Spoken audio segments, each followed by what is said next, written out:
waktunya masih. Baik, waktunya habis. Baik, waktunya habis. Cukup. Cukup, mohon kerjasamanya.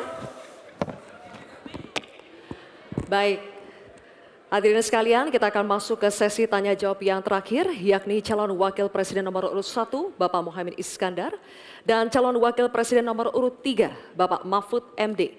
Bapak Muhaimin, waktu Anda bertanya 1 menit dimulai saat Bapak berbicara. Silakan. Prof. Mahfud yang saya hormati, calon wakil presiden, bahwa kita saksikan hari ini 9 tahun terakhir ini ya, kerusakan iklim, lingkungan hidup yang mengkhawatirkan, kemudian bencana ekologis, banjir, longsor, dan berbagai keadaan sulit lainnya terjadi. Ini bukan main-main, ini serius. Nah, kalau mau jujur, kiamat makin dekat ini. Kok dianggap biasa-biasa saja, gimana Pak Mahfud? Karena itu saya ingin menyampaikan data-data penting nih, catatan saya ini. Konflik agraria semakin banyak dan tidak diatasi. Petani kita semakin kurang memiliki hak atas akses lahan. Bahkan banyak yang masih 17 juta di bawah setengah hektar. Ini bukan soal nakut-nakuti, ini fakta yang harus kita atasi. Bagaimana menurut Pak Mahfud? Apakah ini kesalahan visi atau kesalahan kepemimpinan? Baik, masih ada waktu? Cukup? Oke, terima kasih. Selanjutnya kami persilakan kepada calon wakil presiden nomor urut 3, Bapak Mahfud MD untuk menjawab. Waktu Anda 2 menit, Bapak, silakan. Ya, data yang disampaikan Pak Muhaimin tadi sudah saya sampaikan di dalam opening speech. Bahwa konflik agraria, Pak, di kantor Polhukam saja, itu sekarang 2.587 untuk ini. Apa? Untuk masalah Polhukam saja, belum yang laporan ke polisi, belum yang laporan ke BPN dan sebagainya, itu bisa puluhan ribu. Artinya data itu saya benarkan dan sudah saya katakan lebih dulu sejak tadi. Nah, persoalannya sekarang bagaimana kita mau menyelesaikan itu? Begini, dulu di zaman Bung Karno itu ada undang-undang yang menyatakan bahwa tanah-tanah milik masyarakat adat itu supaya diberikan ke masyarakat adat. Nah, pada waktu itu pemerintah itu mempunyai Inspektorat Jenderal Agraria. Inspektorat Jenderal Agraria ini mengeluarkan KINAK namanya, Keputusan Inspektur Agraria, yang menyatakan bahwa tanah adat milik si A si B diberikan kepada masyarakat adat, kepada pemilik masing-masing.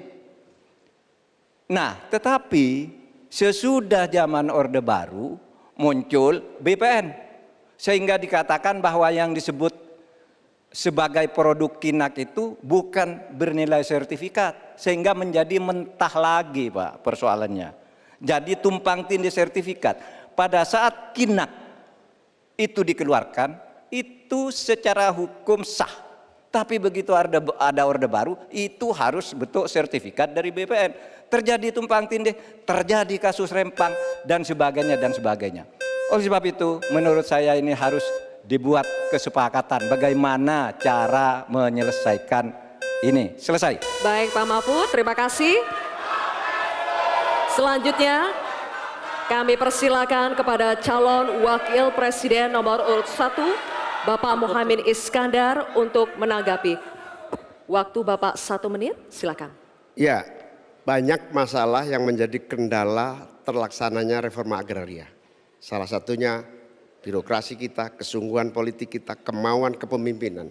Di bawah presiden harusnya ada satu kelembagaan yang bisa mengelola reforma agraria dengan sangat sungguh-sungguh, tidak dibiarkan terus-menerus. Yang pertama soal reforma agraria, yang kedua soal lingkungan, bencana ekologis di mana-mana. Saya tidak menyalahkan siapapun ya, ini sebuah fakta yang harus kita antisipasi bersama dengan baik-baik, bahwa kita sedang mengalami ancaman bahaya lingkungan dan krisis iklim yang sangat mengerikan. Panas global yang masuk kepada bagian dari mengakibatkan petani kita gagal panen, gagal tanam dan seterusnya menjadi masalah. Saya hanya mengajak Pak Prabowo, Pak Gibran, Pak Mahfud, Pak Ganjar, saya, Mas Anies, dan siapapun untuk kita sama-sama tobat ekologis, memperbaiki ke depan menjadi lebih baik lagi. Tobat ekologis penting untuk masa depan kita. Baik Pak Mohaimin, terima kasih. Sekarang kami persilakan kepada calon wakil presiden nomor urut 3 Bapak Mahfud MD untuk merespons tanggapan dari Bapak Mohaimin. Waktu Bapak 1 menit dimulai saat Bapak berbicara. Silakan. Setuju karena yang diusulkan Pak Mohaimin tentang lembaga reforma agraria itu memang menjadi salah satu bagian dari misi kami pada tahun ini. Jadi kami punya tim reformasi hukum nasional yang melibatkan pakar dari berbagai kampus. Kesimpulannya, masalah agraria ini harus ada sebuah badan khusus yang nanti menangani. Misalnya begini, ada sekian ribu kasus, ini yang berat dikategorikan 3 misalnya. Kita katakan, yang kategori 1 harus selesai dalam 6 bulan, kategori 2 selesai 6 bulan, kategori 3 selesai dalam 6 bulan. Lalu kita mulai lagi menata kehidupan kita di bidang pertanahan. Sehingga tadi proses deeding atau kesepakatan untuk kinak dan sertifikat tanah itu akan menjadi bagian dari apa yang sudah kami rencanakan. Selesai. Oke, baik. Jelajahi cara baru mendapatkan informasi. Download Metro TV Extend sekarang.